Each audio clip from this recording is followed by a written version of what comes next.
సుధీర్ రెడ్డి హత్య కేసులో షాకింగ్ విషయాలు వెలుగులోకి వచ్చాయి. కేవలం వాట్సాప్ చాటింగ్ లో మొదలైన చిన్నపాటి మాటల యుద్ధం ఒక నిండు ప్రాణాన్ని బలి తీసుకుంది.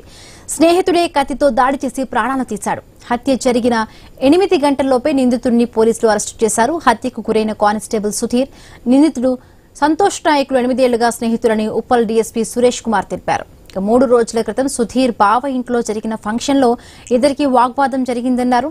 గత రాత్రి మద్యమత్తులో ఉన్న ఇద్దరు చిలుకానగర్ గ్రౌండ్ కు రావాలని పరస్పరం ఛాలెంజ్లు చేసుకుని సుధీర్ సంతోష్లు గొడవ పడ్డారని వెల్లడించారు. ఇందులో భాగంగా తన వద్ద ఉన్న కత్తితో సుధీర్ ను సంతోష్ నాయక్ విచక్షణారహితంగా పొడిచి పారిపోయాడని తెలిపారు. నిందితుడు సంతోష్ నాయక్ తో పాటు అతడు పారిపోవడానికి సహకరించిన తరుణ్ అనే వ్యక్తిని అరెస్టు చేశామని, వారి నుండి కత్తి, 2 సెల్ ఫోన్లు, యాక్టివా బైక్ ను స్వాధీనం చేసుకుని నిందితులను రిమాండ్కు తరలించామన్నారు. నగర్ లో శ్రీనివాస హైట్స్ అనే ఒక అపార్ట్మెంట్ దగ్గరలో రోడ్డు మీద ఒక వ్యక్తి 30 సంవత్సరాల వయసున్న ఒక వ్యక్తి గాయాలతో చనిపోయి పడున్నాడు, రక్తస్రావంతో అని చెప్పేసి ఆ కాల్ యొక్క సారాంశం.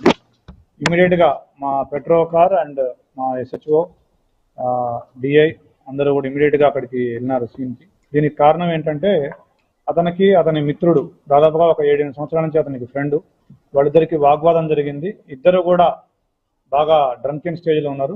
ఆ మత్తులో ఈ సంతోష్ అనబడే వ్యక్తి ఇతన్ని కత్తితో పొడిచి చంపడం జరిగింది. మేము న్యాప్ చేయడం జరిగింది. వీళ్ళ దగ్గర నుంచి ఒక చిన్న చాకు, హత్య కోసం వాడినటువంటి చాకు, వీళ్ళ బ్లడ్ స్టైన్డ్ క్లాత్స్, సెల్ ఫోన్స్, ఒకటి హైదరాబాద్